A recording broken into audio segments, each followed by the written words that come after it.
Teman-teman yang dirahmati Allah Subhanahu wa taala, malam ini kita akan coba belajar mengevaluasi diri kita ketika kita dapat masalah. Karena ketika orang diberikan ujian oleh Allah Subhanahu wa taala itu, maka manusia itu ada dua tipe. Ada manusia yang berkeluh kesah dengan ujian, ada manusia yang bersabar atas ujian. Dan orang yang bersabar ini juga bermacam-macam bentuknya. Ada yang sabar dengan pasrah, ada yang sabar justru dengan memperbaiki diri. Dia bersabar sambil memperbaiki dirinya. Karena dia sadar tidak ada masalah yang menimpanya kecuali ada yang salah dalam dirinya. Tidak ada musibah yang menimpa dia kecuali ada sesuatu yang dia lakukan yang mungkin bukan kebaikan, yang mungkin dosa. Sehingga selain bersabar, sembari bersabar dia mencoba untuk mengevaluasi, memperbaiki diri. Dan ini adalah model orang yang sabar yang paling baik. Sedangkan yang mengeluh juga macam-macam. Ada yang mengeluhkan masalah, ada yang mencari kambing hitam. Menyalahkan temannya, kayak misalnya dia gak lulus satu mata kuliah atau nilainya jelek. Dia nyalahin teman kos-kosannya gara-gara teman kos-kosannya ngajak dia main terus misalnya. Padahal itu kan pilihan ya, dia bisa menerima, bisa menolak. Bisa nyalahin mantannya, ini gara-gara saya diputusin, saya nilainya jadi jelek. Ya salah juga sih. Nah ini kan bentuk-bentuk keluhan nih, ada yang menyalahkan sampai tingkat keluhan yang paling parah itu menyalahkan takdir. Menyalahkan Allah, ya Allah kenapa saya, apa maunya engkau, dan seterusnya dan seterusnya. Nah malam ini kita akan bahas angle orang yang ketika diuji oleh Allah bersabar dan juga sambil bersabar dia mencoba untuk memperbaiki diri. Dan ini adalah cara yang paling baik dalam menyikapi suatu musibah atau masalah. Cara yang paling elegan dan cara yang paling bijak, cara yang paling disukai Allah ketika kita mendapatkan masalah itu justru kita mencari tahu apa salah kita. Walaupun masalahnya bukan dengan keadaan, kalau menyalahkan keadaan kan susah. Masalahnya kadang dengan orang lain. Orang mencela kita, orang berkata-kata tidak baik kepada kita. Ya memang salah dia, tapi tidak akan menimpa ucapan itu kepada kita kecuali memang ada sesuatu yang terjadi dalam diri kita. Ada sesuatu dosa yang pernah kita lakukan. Nah ini namanya belajar bersabar sambil mengevaluasi diri. Bahasa fikihnya muhasabah diri. Menghitung-hitung apa kesalahan dalam diri kita. Kita akan bahas tentang ini, gimana caranya kita menghadapi masalah, menghadapi satu musibah, menghadapi satu kejadian yang tidak enak dengan sabar, tapi nggak sekedar pasif, nggak sekedar mengatakan innalillah wa inna ilaihi rajiun, nggak hanya sekedar mengatakan hasbiyallah wa ni'mal wakil, nggak hanya sekedar merasa ini adalah cara Allah untuk menaikkan derajat saya. Kadang kalau hanya kegeeran kayak gini nih, kita jadi nggak pernah menjadi lebih baik. Kan ada orang ketika diuji oleh Allah, boleh sih merasa bahwa ini cara Allah menaikkan derajat saya. Tapi kalau hanya kayak gini doang, rasa-rasanya kita terlalu kegeeran. Dan kalau terlalu kegeeran, kita nggak punya dorongan untuk memperbaiki diri. Kalau saya lebih suka angle-nya, kalau orang lain yang kena musibah, kita bilang itu untuk mengangkat derajat dia. Kalau kita yang kena musibah, kita bilang ini karena dosa-dosa saya. Angle kayak gitu tuh lebih enak, lebih produktif. Daripada dibalik, giliran kita yang kena musibah, kita bilang emang Allah tuh pengen ngangkat derajat saya, makanya dikasih musibah. Agak GR ya. Giliran orang lain kena musibah, lo sih banyak dosa. Nah ini nih, sering ada judgement kalau orang lain. Coba dibalik, judgementnya ke diri sendiri, ke orang lain tuh husnuzon. Ini lebih enak nih, makanya hadis-hadis penyebab terjadinya musibah itu kan banyak. Coba kita pilih beberapa hadis satu kita berikan untuk menilai orang lain, yang lain kita ambil untuk menilai diri kita. Nah ini beda nih standarnya. Kayak tadi, kalau orang lain yang kena musibah, kita husnuzon, Allah lagi pengen dekat sama dia. Kita husnuzon, Allah pengen menggugurkan dosa-dosa dia. Kita husnuzon, Allah pengen mengangkat derajat dia. Kita husnuzon, emang orang yang paling dicintai Allah tuh biasanya dikasih banyak ujian. Gitu husnuzonnya, kalau orang lain yang kena masalah atau musibah. Jangan, tuh kan, saya bilang juga apa, tuh gara-gara dia dulu zalim sama saya, sekarang dibalas sama Allah. Jangan gitu. Jangan kegeeran bahwa itu kayak karma ya, gara-gara dia pernah nyakitin kita sekarang dibalas sama Allah. Belum tentu juga kayak gitu. Kegeeran kita tuh kadang-kadang bikin kita jadi nggak pernah belajar. Merasa udah baik, walaupun dalam kondisi yang paling sulit juga merasa udah baik. Begitu dikasih musibah, wah Allah kangen sama saya nih. Harusnya ke orang lain kayak gitu tuh. Begitu dikasih musibah, wah Allah pengen menghapus dosa-dosa saya. Bagus, gak salah. Cuman kalau keseringan, ini namanya GR. Gak tahu proporsional gak kalau kayak gini terus. Harusnya jangan hanya ini. Diutuhkan juga dengan satu angle lain, yaitu angle, oh saya ada salah. Oh saya ada dosa. Oh saya ada yang keliru. Makanya datang musibah itu tidak akan terjadi musibah kepada saya kecuali karena kesalahan saya sendiri. Kan hadis qudsiynya kayak gitu. Hadis qudsi kalimat salah satu dari kalimat hadis qudsi yang panjang. Hadisnya tuh panjang banget, satu halaman. Salah satu kalimatnya tuh Allah bilang, hadis qudsi itu kan Allah yang ngomong ya. Cuman captionnya dari Nabi. Gagasannya dari Allah, captionnya dari Nabi. Kalau Quran, gagasan dan captionnya dari Allah. Kalau hadis, gagasan dan captionnya itu dari Nabi. Nah Allah bilang, kalau kalian dapat masalah, kalau kalian dapat nikmat, janganlah kalian memuji kecuali aku. Kalau kalian mendapatkan musibah, janganlah kalian menyalahkan kecuali diri kalian sendiri. Jadi kalau kita dapat nikmat, jangan muji diri. Gua emang ya gini lah. Kita sering kalau ke diri itu yang enak-enak aja diambil. Kalau misalnya orang lain, itu mah kebetulan doang misalnya. Kalau giliran kita, ya ini memang saya memang kayak gini orangnya. Bukan sombong ya gitu. Nah ini artinya kita terlalu sering kegeeran. Kalau kita dapat nikmat, yang dipuji adalah Allah. Makanya kalimat kalimat yang paling Allah suka itu Alhamdulillah. Itu kalimat yang paling Allah suka. Kita memuji Allah kalau kita dapat nikmat. Kita bilang, hadza min fadli rabbi. Ini anugerah dari Allah, ini hadiah dari Allah, ini kebaikan dari Allah, ini karena Allah ngasih dan seterusnya dan seterusnya. Jadi yang dipuji itu Allah. Wa amma bi ni'mati rabbika fahaddits, itu membicarakan nikmat Allah. Bukan membicarakan kehebatan diri kita. Tapi kalau diberikan musibah, jangan kita menyalahkan siapapun kecuali diri kita sendiri. Nah ini salah satu angle yang dibangun lewat hadis qudsi. Walaupun kadang bisa kita secara realistis melihat kesalahan orang lain. Untuk apa? Bukan untuk mengkambing hitamkan dia. Kalau emang dia salah, bukan untuk mengkambing hitamkan. Untuk apa? Untuk menghindar, untuk waspada, jangan sampai kita jadi korban dia lagi untuk kesekian kalinya. Kayak ada orang yang zalim. Gara-gara kezoliman dia akhirnya kita kena batunya nih. Ada orang yang dalam satu tim misalnya gak jujur. Akhirnya kita kehilangan satu proyek, satu usaha kita tuh bangkrut gara-gara dia gak jujur. Memang dia yang salah. Salah satu yang salah itu adalah dia. Dan kita akui bahwa itu kesalahan dia, tapi bukan untuk mengkambing hitamkan dia. Kalau enggak karena kamu tuh enggak ada masalah ini, enggak. Dia bukan satu-satunya, salah satunya. Karena kalau kita enggak punya dosa, mungkin kesalahan dia hanya akan menimpa dia saja.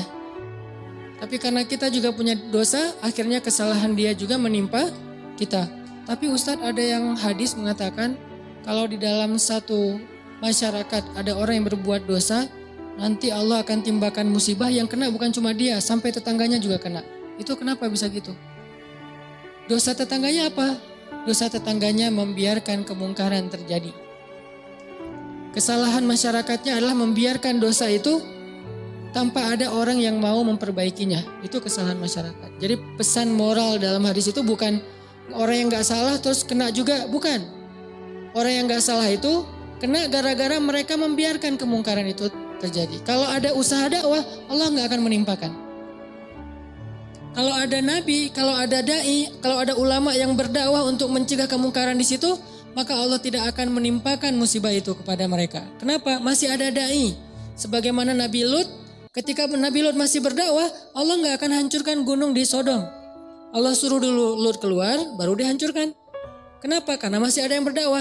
Kalau Nabi Lut tidak berdakwah, walaupun di dalam negeri itu ada orang soleh hidup sendiri dan tidak mau berdakwah, maka Allah akan menimpakan musibah dan mengenai orang soleh.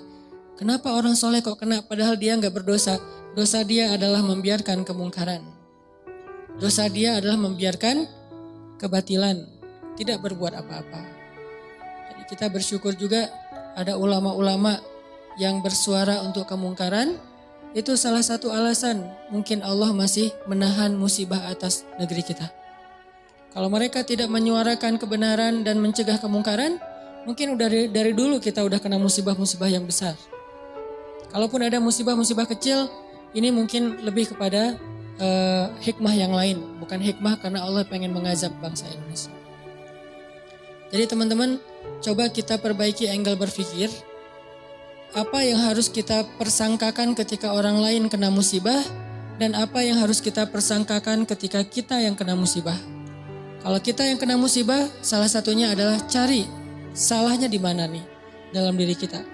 Kalau orang lain yang kena musibah, maka berbaik sangka dengan mengatakan Allah ingin mengangkat derajat dia. Berbaik sangka dengan mengatakan Allah pengen dekat dengan dia. Berbaik sangka dengan mengatakan orang yang paling banyak diuji adalah para nabi, kemudian orang soleh, kemudian yang semisalnya, kemudian yang semisalnya. Berbaik sangka dengan mengatakan Allah pengen menggugurkan dosa-dosa dia. Sehingga kita gak pernah menjudge orang lain. Dan tidak sibuk dengan kesalahan-kesalahan orang lain. Karena pernah saya kena musibah, misalnya motor saya hilang. Dulu banget. Saya baru beli motor, baru 2 bulan terus hilang. Teman saya bilang gini, Ustadz kurang sedekah nih. Digituin. Ya sih, saya nggak mungkin dong saya ngebantah kan ya. Oh iya ya mungkin. Cuman kan nggak enak ya. Orang lagi kena musibah, bukannya dia empati atau apa gitu, malah Ustadz kurang sedekah nih. Dia menjudge. Dan kalau saya kepancing, nggak tahu sedekah saya kayak gimana, kan habis pahala sedekah saya. Udah pahala sedekahnya cuma sedikit, riak pula gara-gara kepancing sama dia, hilang kan, nggak ada manfaatnya kan ya. Dan itu sering loh mancing-mancing kita jadi riak. Kadang-kadang riak kita tuh bukan direncanain, bukan gua pengen riak nih, enggak. Kalau kelas kita insya Allah enggak gitu-gitu amat lah. Enggak mungkin kita sedekah pengen pamer, kita beribadah pengen pamer, kita tilawah pengen pamer. Kita tahulah itu mah sia-sia. Tapi kadang riaknya tuh muncul gara-gara kepancing sama orang lain. Lo enggak pernah gua ngeliat baca Quran? Wah lo enggak tahu gua di HP ini ada Quran sampai 5 aplikasi loh. Buat apa juga banyak-banyak sama aja isinya. Aplikasi Al-Quran tuh ada 5 di sini dan sehari tuh coba lo lihat dan terakhir udah baca sampai surat berapa. Kan kepancing tuh. Riak lah kita gara-gara orang lain. Atau misalnya taklim atau apalah. Atau umroh, haji, sedekah kayak gitu-gitu. Ada yang mancing. Lo gak peduli banget dengan saudara-saudara kita yang di Palestina. Itu di sana tuh ngeri banget loh keadaannya. Lo kayaknya biasa-biasa aja. Lu ngelihat gue main, tapi gue tuh sedekah, gue tuh donasi terus setiap minggu tuh ngirim 1 juta, habis kan? Ini riya yang kepancing namanya. Dan sama statusnya dengan riya yang direncanain, makanya jangan gampang kepancing. Dia ngomong gitu ke saya lagi hilang motor, dia bilang Ustadz kurang sedekah. Kemarin ketinggalan dompet, ketinggalannya di rumah ternyata. Gak tahu kemana dompet, panik gitu kan, soalnya SIM 2 di situ baru dibikin. Udah gitu kartu ATM gitu, terus ada foto anak. Alhamdulillahnya gak ada duit. Tapi kan kartu lumayan tuh, blokir ATM dulu, terus mau ngirim SIM, mau ngurus SIM juga, ngurus KTP, apalagi sekarang lama ngurus KTP-nya, masa kemana-mana saya mau bawa surat gitu, nunjukin kan naik pesawat, males banget kan ya, gak keren kalau gak ada kartu teh. Mana-mana mau check in pesawat, tunjukin kertas. Aduh gimana rasanya nih, berat. Tiba-tiba ada yang iseng lah gitu.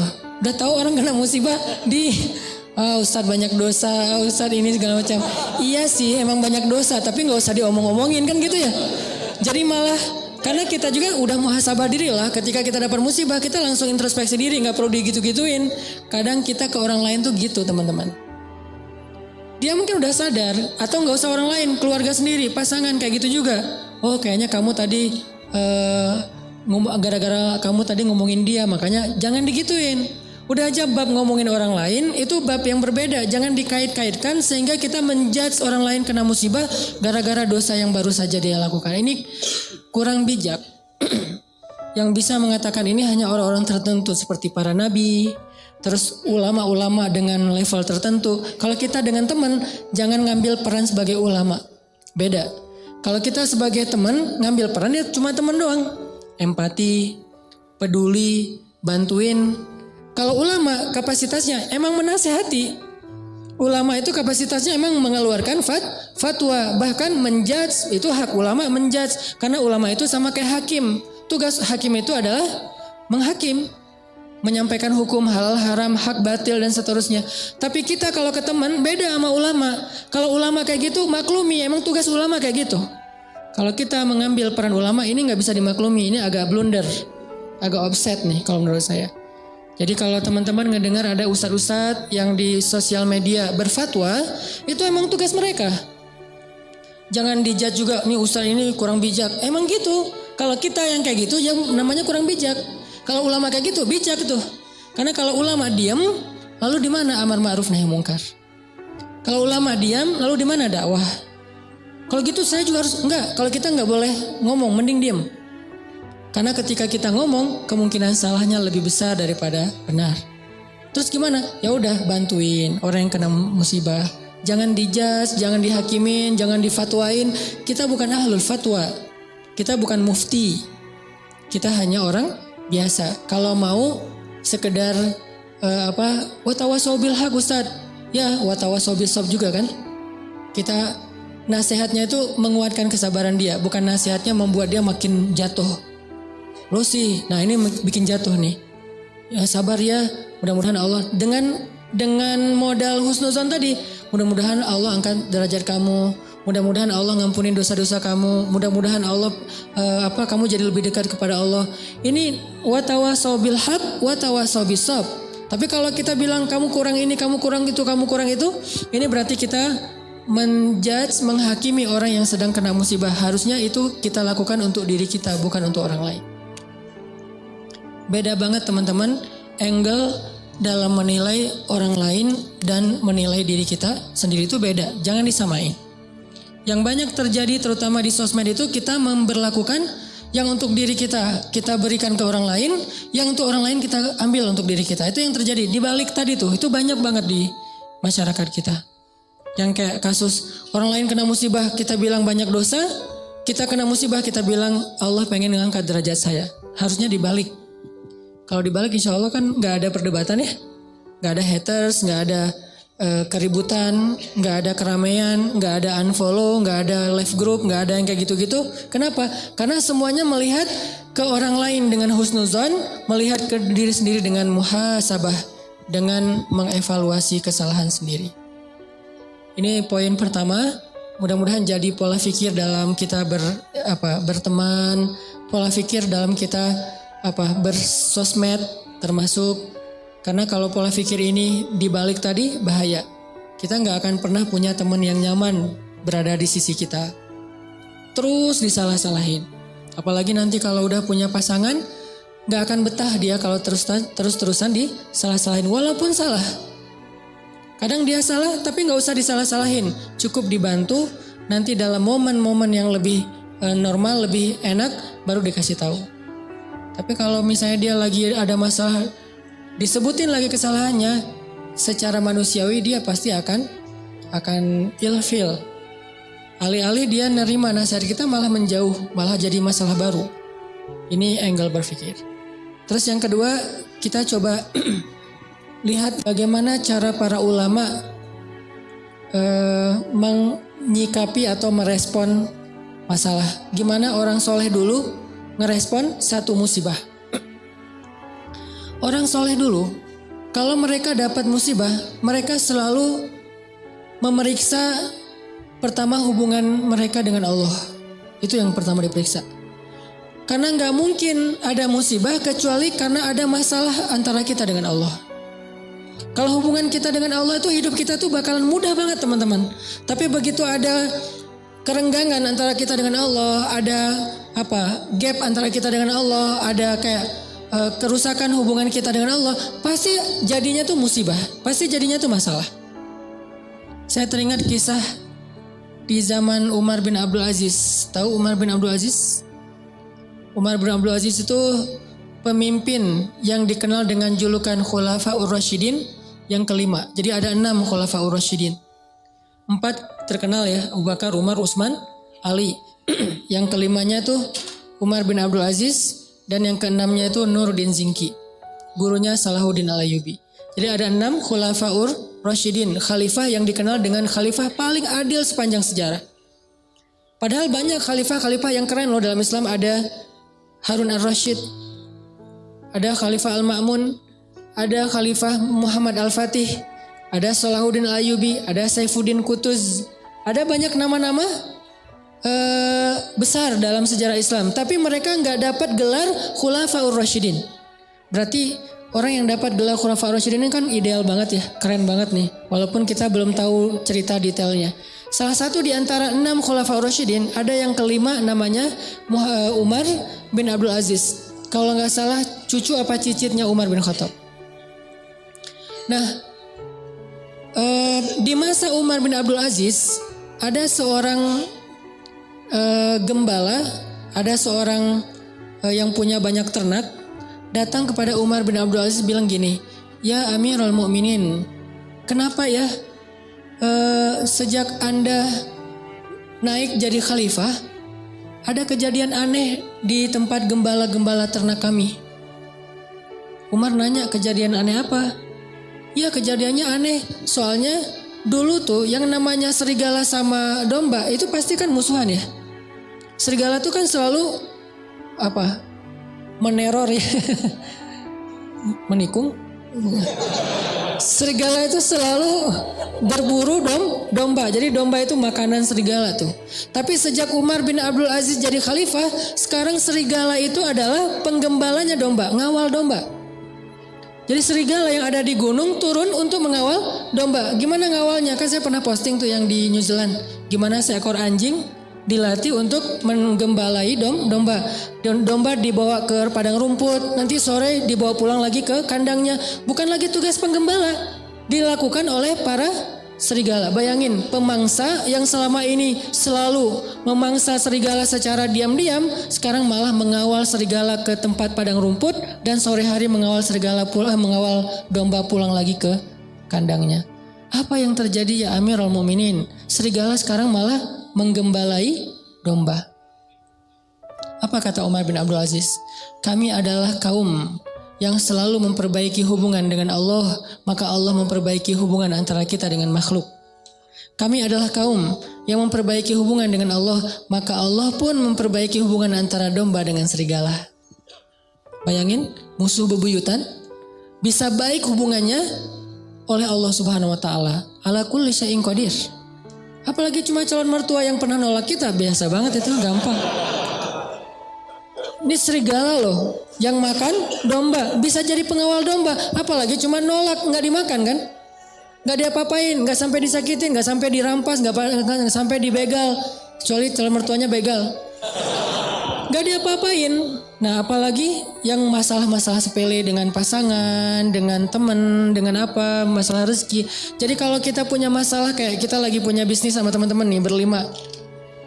Udah modalnya cukup, konsep bisnisnya udah mateng, marketingnya udah ahlinya, produknya udah ada. Kenapa masih rugi aja? Udah berjalan sekian tahun, rugi sampai hampir bangkrut. Jangan hanya cari tahu kesalahan teknis. Oh kayaknya nih konsep marketing kita masih kurang bagus nih, sales kita kurang jago nih, atau branding kita kurang bagus nih dan seterusnya. Bukan hanya itu yang perlu kita evaluasi. Yang nomor 1, evaluasi dulu hubungan kita dengan Allah SWT. Setiap kali kita punya masalah, pertama yang harus kita tanya, jangan-jangan saya nih ada masalah sama Allah. Dan itu yang selalu saya lakukan. Kalau saya punya masalah, saya langsung tanya, nih kayaknya ada yang gak bener nih saya sama Allah. Mungkin sholatnya kurang khusyuk, mungkin beberapa kali jadi gak sholat di masjid karena sibuk atau karena ketiduran, karena apa. Oh kayaknya kebiasaan saya malam misalnya bangun, enggak saya, orang lain malam misalnya dia tahajud, terus tiba-tiba beberapa malam ini dia gak tahajud, akhirnya Allah kasih musibah mancing biar dia tahajud lagi. Kebiasaan dia tilawah 1 juz, tiba-tiba beberapa hari ini cuma beberapa lembar, Allah kasih masalah. Pokoknya kalau kita dapat masalah, yang pertama harus kita evaluasi hubungan kita dengan Allah.